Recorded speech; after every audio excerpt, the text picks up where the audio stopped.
Ecuador está ya en marcha este año electoral. Hay varios precandidatos a la presidencia de la República, una dispersión absoluta en el lado de la izquierda, del lado de la derecha. Se conoce que el presidente en funciones, el presidente Daniel Noboa, se va a postular a la reelección. De hecho, ha dado bastantes muestras de que va a ser así, aunque no ha oficializado su candidatura. ¿Cómo mira usted el panorama electoral que se va tejiendo en el Ecuador? Buenos días, bienvenido. Nosotros acabamos de terminar en CELAC Data la última encuesta en el Ecuador. Es una encuesta presencial y hago mucho énfasis en esto porque tiene la menor tasa de rechazo, apenas un 11%, es decir, la mayoría de la gente te responde porque es presencial. Las telefónicas tienen el sesgo de que te contestas solo a alguna gente muy politizada, muy predispuesta, y esto condiciona mucho el resultado. Aclaro este aspecto metodológico porque a veces tenemos un abuso de interpretación de las encuestas a la ligera. Es una encuesta grande, 2.140 casos, y ocupa todo el país. No es la clásica encuesta de capitales, ni mucho menos, sino abarca todas las provincias y el espacio urbano y rural. Y hemos tardado 3 semanas porque intentamos evitar que las encuestas tengan un fuerte impacto coyuntural por lo que ocurre en un día o en otro día. Dicho lo cual, los principales hallazgos de la encuesta es que empezamos a detectar un contexto primero de la gestión del presidente en grandes dificultades. Hemos analizado cómo la ciudadanía ecuatoriana evalúa la gestión general, cómo evalúa la gestión de la economía y cómo evalúa la gestión de la inseguridad, ¿no? 3 aspectos fundamentales. Bueno, en todas ellas, y ya los datos están recientemente publicados en esta mañana, la evaluación buena es relativamente baja. En la evaluación general está por debajo del 20%, con un dato irregular de en torno al 40%. En evaluación de la economía, aún más preocupante, la gente no evalúa bien lo que está haciendo el actual presidente y su gobierno en materia económica. Yo creo que no hace falta casi ni una encuesta para acreditar esto si uno se pasea en cualquier barrio y en las dificultades cotidianas. Y el tema de la inseguridad, este es un hallazgo, yo diría, importante de nuestra encuesta. Si bien mejora mínimamente la evaluación de su gestión, la buena no llega a superar el 25%, es decir, está con valores bajos, se mire por donde se mire. Pero es que incluso cuando le volvemos a preguntar a la ciudadanía, ¿usted cree que el señor Noboa y su gobierno pueden resolver la crisis económica? Bueno, mayoritariamente, abrumadoramente te dice no. Es decir, empiezan a perder la confianza en la capacidad que tenga esta presidencia, este ejecutivo, en resolver el tema económico. Cuando le preguntas por el tema de la inseguridad, voy un poco de un lugar a otro, que son 2 aspectos fundamentales en preocupaciones cotidianas de la gente en el Ecuador, le preguntas por la inseguridad. ¿Usted cree que ha mejorado el tema de seguridad en su barrio? Bueno, no llega al 30% la gente que cree que sí mejoró, y el resto, la gran mayoría, más de 2/3, te dice que no, o que empeoró, o que todo sigue igual. Inclusive cuando le empezamos a preguntar a la gente si cree que esta idea de subir los precios de los combustibles y del IVA para resolver el problema de la inseguridad estaría de acuerdo o en desacuerdo, también la gente no quiere tener que tener un sacrificio económico en una situación económica complicada para algo que ya no ve con capacidad de este gobierno de resolver, como es el tema de la inseguridad. Si sigo evaluando al gobierno y le pregunto sobre el rol del Fondo Monetario Internacional, la ciudadanía también cree que el FMI empeorará aún más la crisis económica. Si le preguntas a la gente si hay crisis fuerte económica o no, la mayoría te dice que hay crisis fuerte económica. Por lo tanto, cuando uno en una encuesta sabe leer los resultados y poner toda la fotografía completa, los datos de gestión de este presidente están muy a la baja, y además hemos hecho encuestas en 8 países de la región y está en valores muy por debajo de incluso el promedio de otras gestiones presidenciales en este momento. Aún conserva imagen positiva de 41 puntos, ya no son los 80, 70, 60 puntos que había hace unos meses. Hay que recordar que lleva 8 meses de gobierno, de gestión presidencial, pero cuando uno hurga un poquito más en ese 41 punto de imagen positiva, observa que su verdadero apoyo, el más fuerte, y lo hemos probado en intención de voto, es 25 puntos, que es lo que hoy en día te sería como un poco el núcleo duro que conserva el presidente Noboa, y se va desvaneciendo todo el apoyo probablemente momentáneo, coyuntural, que tuvo post ganar elecciones presidenciales en segunda vuelta.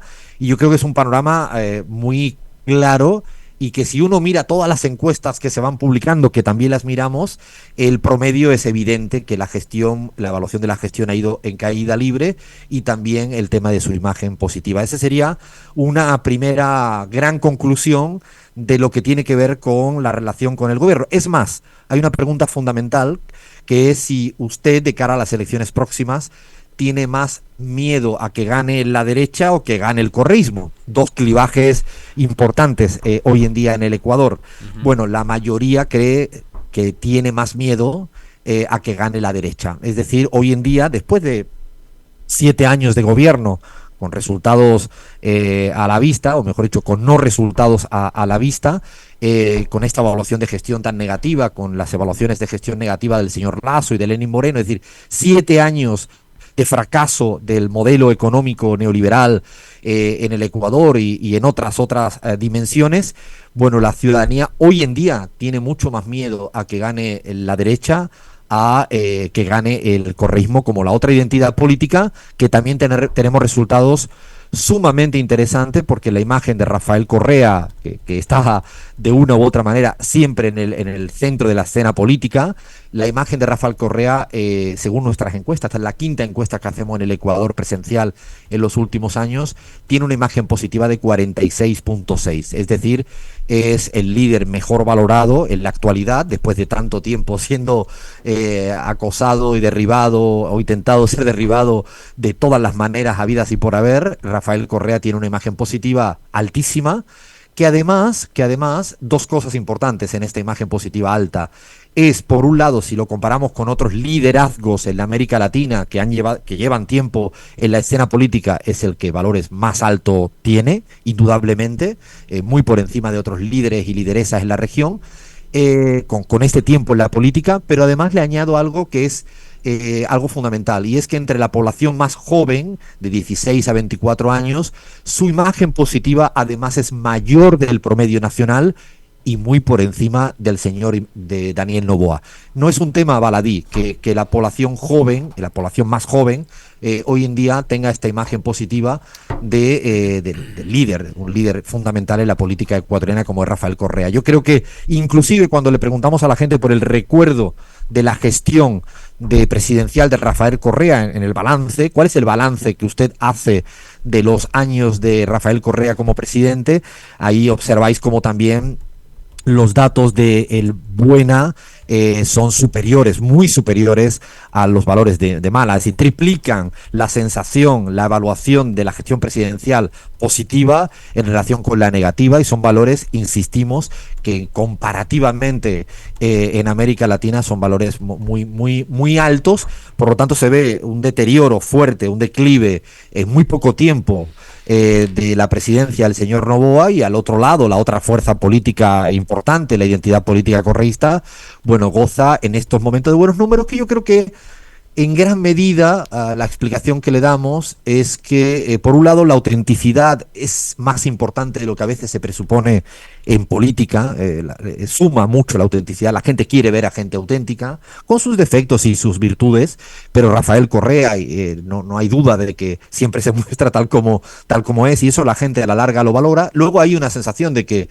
se vivía mucho mejor en el periodo de gobierno en el cual él presidió, y luego hay algo que es que el odio en la política como eje movilizador, el odio contra él, que ha sido un poco uno de los leitmotiv de la derecha ecuatoriana en los últimos años, tiene patas cortas, tiene sus límites en una realidad que no mejora. El odio no sirve como un eje movilizador para siempre si no mejora las condiciones de vida. Las condiciones de vida no solo no han mejorado, sino han empeorado a todas las luces, con indicadores objetivos y con percepciones, y yo creo que esto explica un poco que estamos en un contexto seguramente diferente al del 21 y del 23, porque van pasando los años, las cosas no mejoran, y por lo tanto probablemente pues se abre en la escena el correísmo otra vez como una opción de futuro, con una idea de péndulo que en la política funciona muchas veces, y es que no siempre perduran los procesos políticos si no dan resultados satisfactorios, y yo creo que se empieza a detectar un cierto, yo diría con prudencia, porque todavía falta tiempo para las elecciones, de un cierto ocaso relativo de este actual gobierno. Buenos días, Alfredo, un gusto saludarte. Volviendo a Noboa, ¿Cuánto ha afectado esto a su credibilidad, que es tan importante como patrimonio de un actor político? Más en este caso hablamos del presidente en funciones y de un presidente que además está buscando la reelección. La credibilidad del hombre, ¿cómo anda? Yo creo que das en una de las teclas. Cuando uno observa el tema de confianza y credibilidad de la palabra y se empieza a caer, a desvanecer, es cuando es difícil y resulta irreversible las tendencias a la baja. Lo hemos detectado en otros presidentes, en el propio Ecuador y en América Latina, la pérdida de credibilidad y confianza. Y hay una pregunta que hacemos es si la ciudadanía cree que él podrá resolver el problema económico, o sea, creer en él como factor resolutor de los problemas económicos, lo mismo con el tema de la inseguridad, y la mayoría te dice que no. La mayoría es una mayoría aplastante, solo tiene un 28% que cree, confía en el presidente Noboa para resolver los problemas económicos. Hay una lámina que no hemos publicado, pero cuando la gente que todavía estaría apoyando a Noboa le preguntamos por qué, es muy interesante como no hay una defensa fuerte, sólida, vigorosa de los motivos por los cuales Noboa debería ser el presidente hacia adelante. Es decir, hay una defensa mucho más débil, algo está haciendo, en verdad lo voté porque no hay ninguna otra persona, o sea, motivos mucho más light, débiles, porque la credibilidad ha ido perdiendo. Yo siempre digo que es más fácil hacer un TikTok que gestionar. Gestionar un país siempre es muy difícil, es una prueba de fuego para cualquier mandatario, y he visto mucha gente que comienza con una fuerza importante de apoyo porque gana unas elecciones y siempre hay una suerte de subida en la etapa inicial. Lo difícil es sostener ese apoyo en base a una buena gestión. El mejor ejemplo de esto es Andrés Manuel López Obrador en México, que va a salir por la puerta grande, no solo con una victoria electoral aplastante con Claudia Sheinbaum, sino con una imagen positiva en torno al 55-60%, se mire la encuesta que se mire, cosa que pareciera que en el caso de Daniel Noboa, con la falta de confianza y credibilidad, pues, y además ha dado muchos síntomas y señales de no saber gestionar. Es muy importante en la política no solo saber hacer TikTok, sino gestionar los problemas que te encuentras en una esquina en el barrio. Yo recuerdo un análisis de Alfredo Serrano en las elecciones del 2023 refiriéndose a lo que pasaba en Ecuador en ese momento, hablando sobre la democracia Spotify, ¿no? En países como el nuestro, en donde la gente cambia de candidato o cambia de opción electoral, como cambiar de canción en esta aplicación que tenemos en el celular. Ahora, y Alfredo lo conoce bastante bien, mejor que uno de hecho, estamos viviendo un proceso ya previo a elecciones en Ecuador. Se está hablando, como decía Liceña hace un momento, de varias precandidaturas, todavía no hay alguna oficial. Ni siquiera la del propio Noboa, ¿no? Más allá de que todos sabemos sus intenciones, pero no hay un candidato oficial como tal. Tenemos como 13, 14 precandidatos en este momento. Creo que vamos a tener una papeleta bastante numerosa.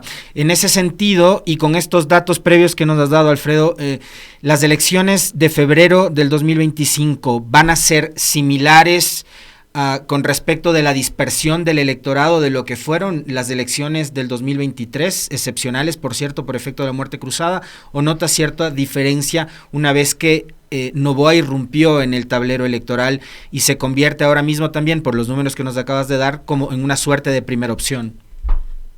Yo de hecho creo que, como bien planteas, estamos todavía lejos, no sabemos quiénes son los binomios definitivos y por lo tanto somos muy cautelosos a la hora de simular una papeleta. De hecho, hacemos siempre un ensayo de intención de voto porque es atractivo en términos de encuestas, te da pistas, pero lo más relevante son las otras preguntas porque no sabemos a ciencia cierta precisamente quiénes serán las personas que al final candidatearán. Lo que sí es verdad, y de hecho cuando hemos hecho esa simulación preguntándole a la gente, incluso con papeleta, la intención de voto, el correísmo sigue siendo la primera fuerza electoral y política, por encima del señor Noboa si él decidiera presentarse. Después hay alternativas que fragmentan un poco el voto. Hay un sector en el lado más a la izquierda, en el lado más indigenista, como podría ser Granja, Leonidas Iza, que suman unos porcentajes de voto interesantes, pero no son mayoritarios. Incluso hay algunos actores que todavía no han definido. Lo que sí es cierto es que, y en eso sí podemos, yo diría que a día de hoy asegurar, es que el correísmo sigue siendo la primera fuerza electoral y política, y en cualquier simulación sería el primero. La gran pregunta es si lograría ganar o alcanzar ese el umbral del 40% para poder ganar primera vuelta. Noboa por ahora se queda como el segundo, pero yo creo que porque hay una orfandad de candidaturas de la derecha ecuatoriana, y yo creo que va a depender si se fragmentan las alternativas, probablemente se dividirá mucho el voto, porque no pareciera que Noboa está en condiciones de monopolizar todo solo, insisto, se quedaría con todo en el caso de que no hubieran candidaturas paralelas de derecha. Pero a mí hay un dato que me resulta probablemente el que más me da pistas para saber qué pueda pasar en las elecciones presidenciales. Y es que cuando le preguntas a la ciudadanía si está dispuesta o quiere una nueva constituyente, una nueva asamblea constituyente, para de alguna manera modificar unas reglas viciadas en el país que ha llevado a pasarlo muy mal a la gente. En el fondo es las reglas básicas para que el país funcione mejor, es las que definirían una nueva asamblea constituyente. Es interesantísimo ese dato porque hay una gran mayoría que estaría de acuerdo con la idea de una nueva constituyente. Y ahí sí que creo que te da pistas claras para detectar que sí hay una fuerza política y electoral a favor de este gran horizonte. Y hoy en día creo que ha sido más el propio Rafael Correa y el correísmo el que ha ungido este tipo de horizontes y banderas de cara a lo que se vaya a venir. Me parece que no son fundamentalmente estas claves de en contra del rol del FMI, a favor de una nueva constituyente, el hecho de que cree que la inseguridad de la economía no se mejora, suelen ser para mí como las placas tectónicas que explican infinitamente mejor el resultado electoral, aunque y la crisis institucional, no te olvides de ese tema, Alfredo. Me parece que es muy apropiado también mencionarlo, o sea, este conflicto permanente que existe en el Consejo de Participación Ciudadana, la elección de autoridades de control, las disputas que hay en torno a ese tema, la crisis institucional en general, creo que también es algo que puede abonar a que se dé este resultado tan interesante que nos comentas. De hecho, Alexis, es tan así que cuando miramos la desconfianza a los actores sociales, el tema del Poder Judicial tiene una imagen negativa altísima. O sea, el saldo negativo de la imagen del Poder Judicial, el negativo gana, pero por goleada al positivo. Es más, cuando también hay una crisis de representatividad política muy fuerte de la clase política hoy en día, y la clase política hoy en día es la que está en gran medida conduciendo los designios del país, pero no solo las instituciones públicas pasan por un mal momento, sino también, y a mí siempre me gusta ponerlo encima de la mesa, las instituciones privadas, porque la crisis de institucionalidad abarca, por ejemplo, a los bancos, por poner nombres y apellidos, también lo hemos medido, y la imagen positiva es muy baja y la imagen negativa es altísima. Yo creo que precisamente el deseo de una nueva constituyente, que yo creo que es algo que empieza a aparecer con mucha fuerza en algunos países donde realmente estamos ante estados de no derecho, ante estados fallidos y donde hay instituciones que no funcionan. Alfredo, a mí me llama la atención un dato que usted mencionó, y es el tema de los jóvenes, que los jóvenes han mostrado su simpatía por la gestión que hizo en su momento el expresidente Rafael Correa, pero los jóvenes de ahora no conocieron al presidente Correa en gestión, no saben de su trabajo. Mucho de lo que él hizo ahora está prácticamente destruido, gran parte de sus obras están sin mantenimiento, muchos de sus programas han sido cerrados por esta espiral de odio político que nos ha envuelto en los últimos 7 años. Entonces, ¿cómo entender esta respuesta de los jóvenes cuando todos creíamos que los jóvenes eran muy partidarios del presidente Daniel Noboa? De hecho, él lo mostró así en su campaña electoral, por la influencia de...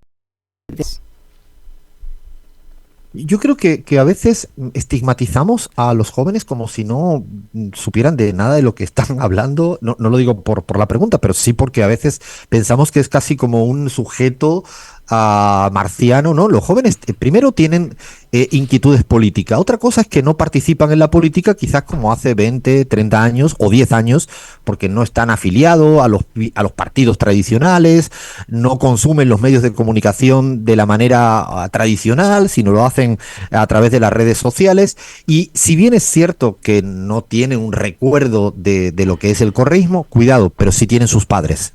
Y esto no es un tema menor.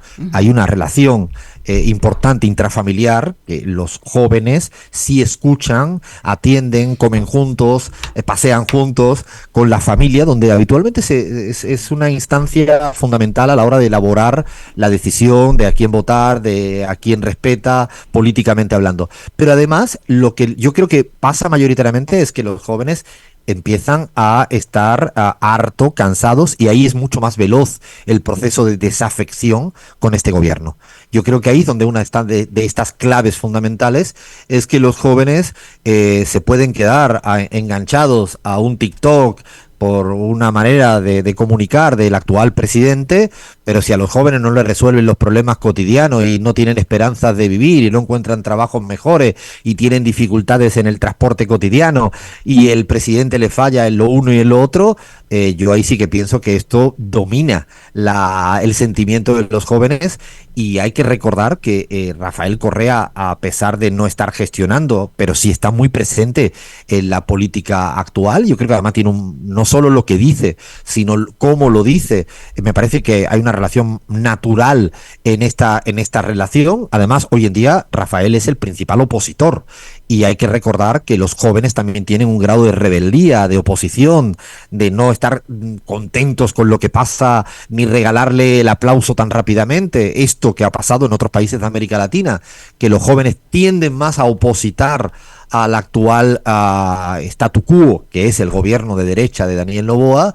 Yo creo que Rafael Correa en gran medida lo representa, y me parece que ahí se da una mayor simbiosis de lo que a veces uno presupone. Es una disputa la que hay dentro de la juventud, pero me parece que hay que terminar con el mito de que los jóvenes están desafectados de la figura de Rafael Correa, insisto, porque si bien no tienen ese recuerdo, sí tienen el recuerdo presente de que el país no funciona. Ellos están sufriendo que el país no funciona, y me parece que hay que radiografiar mejor cuál es el imaginario de esta juventud. Quizás no políticamente tradicional, porque está insertada en los partidos como siempre, ni consume medios de comunicación como siempre, que además, dicho sea de paso, son los medios de comunicación tradicionales los que mayor campaña en contra de Rafael Correa hacen, y estos jóvenes no consumen estos medios como lo consumen otros rangos etarios, y a mí me parece que es interesante indagar cada vez más en este sujeto, que además en el Ecuador es muy importante en términos poblacionales. Alfredo,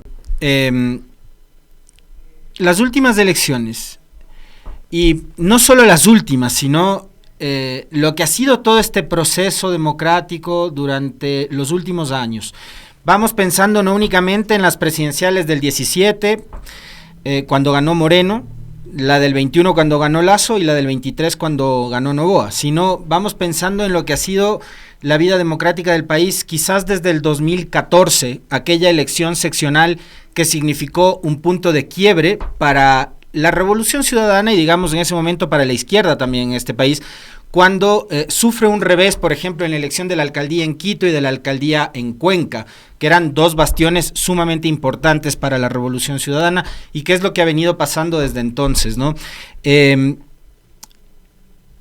Hay el temor de ciertos sectores de la izquierda que son afines a la Revolución Ciudadana, de que este se convierta en un partido regional, ¿no? De que sus liderazgos consoliden, digamos, los bastiones en provincias del litoral, de la costa, y que más bien deberían apuntar a lo que sucedió en algún momento con Correa acá en el país, que la Revolución Ciudadana, en ese momento Alianza País, era una gran organización política nacional. Entonces había una gran y una importante presencia de Alianza País en Quito, que era donde tenía su sede, ¿no? Lo propio en Guayaquil, Manabí, Esmeraldas, y disputándose liderazgo en Guayas, por ejemplo, con el Partido Social Cristiano, con una figura como la de Jaime Nebot, que tú la conoces bastante bien. Y ahora mismo, ¿qué es lo que debería pasar y lo que debería hacer la Revolución Ciudadana para lograr que ese liderazgo sea un liderazgo con una visión nacional, que no se afinque únicamente en la costa o en unas pocas provincias de la costa, sino que apunte quizás a otros sectores en donde puede haber muchas coincidencias. Se me ocurre mencionarte con la visión que tiene de país y política Leonidas Issa en la Sierra Centro o en la Sierra Norte del país. ¿Hacia dónde debería apuntar con respecto de el modelo de liderazgo que debería tener quien, por ejemplo, en esta ocasión también sea el nombre que proponga Revolución Ciudadana para la elección? Me parece que hay una cuestión que remarcas que es fundamental en el Ecuador, también ocurre en otros países, y es el fuerte componente regional, comportamientos que a veces son distintos sociológicamente hablando, con afinidades e identidades políticas. Yo creo que la manera de alguna manera tener una visión más nacional, que evite esas asimetrías regionales que todo país tiene, y el Ecuador están muy remarcadas, es probablemente, yo creo, que las grandes ideas que unen y que juntan. Por eso me parecía que la importancia de la centralidad de una asamblea constituyente como propuesta, que no importa que seas de la sierra, de la costa, desde Cuenca, Esmeralda, pasando por cualquier otro rincón del Ecuador, y que ahí estén puestos las esperanzas hacia adelante, creo que le doy mucha más importancia a estos grandes paraguas ideológicos de propuestas que en el fondo pueden cobijar muchas diferencias. Y en términos de liderazgos, yo creo que lo que sí pareciera que hoy en día, y digo por lo que se va leyendo permanentemente, en las alternativas de liderazgos para asumir el binomio presidencial de candidatura dentro de la Revolución Ciudadana, y que hay tantos nombres y apellidos, a mí me parece que es muy saludable, más que saludable. Yo creo que el problema sería que no hubiera nombres y apellidos. Lo interesante cuando se dan estos procesos políticos, yo creo que por eso creo que es un momento probablemente diferente del correísmo en el 2024 de cara al 25, probablemente que en los momentos anteriores, que seguramente también parte de la ciudadanía todavía le daba un chance más a la derecha para ver si resolvía los problemas. Ya esto se terminó, se agotó, se le agotaron las vidas de su videojuego para resolver los problemas. Y también creo que al interior de la Revolución Ciudadana hay una gran gama de nombres y apellidos muy interesantes, con perfiles complementarios, que lo más relevante es que, más allá de quién sea al final, estén todos y todas juntos en la fórmula. No digo en el binomio, pero sí remando hacia el mismo lugar, porque yo creo que eso va a ser determinante para que el correísmo pudiera ganar las elecciones, no solo al interior de la Revolución Ciudadana, sino con una suerte yo diría que de frente amplio mayor. Porque hay una pregunta que yo me hago permanentemente al respecto. ¿Qué sabríamos que habría ocurrido si parte de la población que votó en segunda vuelta, en el caso de Luisa González en el 23 o en el caso de Andrés Arauz en el 21, habría anticipado el voto en primera vuelta? Bueno, si hubiera pasado esto, habría habido victoria del correísmo tanto en el 21 como en el 23. Dicho de otro modo, hay una parte de la población que, aunque no tenga una afinidad muy intensa con el correísmo, tiene cierto recuerdo de que las cosas las hizo bien, y sobre todo también tiene mucho miedo de que el neoliberalismo y la derecha no vuelva a dejar el país tan devastado como está. Yo creo que ahí es donde va a estar probablemente la clave explicativa de la cita electoral. Si se logran un poco juntar, unir con las divergencias, matices al interior, y en este suerte de interior ampliado, me parece que hay posibilidades reales de que el contexto creo que es más favorable para una victoria electoral en el 25, teniendo, insisto, todas las precauciones, porque falta mucho y van a pasar muchas cosas, como sabemos que ocurre permanentemente en el Ecuador. Para finalizar, Alfredo, rápidamente, sé que está ya ocupado, el estado de ánimo de la población. Usted me decía que temen más que gane la derecha, que gane o que vuelva el correísmo, pero el estado de ánimo en general. Hay un desencanto acá en el país porque, claro, nos prometieron un montón de cosas que al final no se han cumplido, que han sido totalmente contradictorias a las que se presentaron en la campaña. Hay un desencanto y la gente está muy preocupada por resolver su problema del día a día, su situación económica, por tener que salir de la casa y no saber si regresa por el tema de la inseguridad. ¿Cómo está el estado de ánimo de la población? Si pudieron conversar sobre eso en la encuesta que ustedes realizaron. Yo creo que precisamente el estado actual del mapa de sensaciones en el Ecuador es de, como bien planteabas, de ya un hartazgo, dolor, padecimientos, de todo lo que ha ocurrido, pero se abre, y esa es la sensación por algunas preguntas que hemos hecho, ese halo de esperanza. Y, por ejemplo, hay una pregunta que hacemos sobre qué necesita el país. Bueno, hay una gran mayoría que pide cambio. Y es interesante porque una de las opciones que le poníamos era que el país no tiene remedio, que es cuando el desencanto provoca ya ni esperanza, ni entusiasmo, ni nada. Y de hecho en otros países, cuando le pregunta a la gente, este país ya no tiene remedio, en momentos difíciles donde no hay ninguna ventanita de futuro, la gente se agarra, se abraza a esa idea. Bueno, no. En el caso ecuatoriano, la idea de necesita un cambio es muy aplastante, pero la idea de una nueva constituyente también. Por lo tanto, yo creo que a pesar del sufrimiento actual de estos años, de que la gente no la pasa bien y que hay un sentimiento pues realmente de sufrimiento y de padecimiento, me parece que estamos en un estadio interesante de que la gente quiere intentarlo hacia adelante, seguramente con una alternativa distinta a los 7 años de gobierno de derecha. Por eso creo que el miedo a que vuelva a la derecha es mayor, por eso el cambio es una idea fuerte, positiva, por eso la constituyente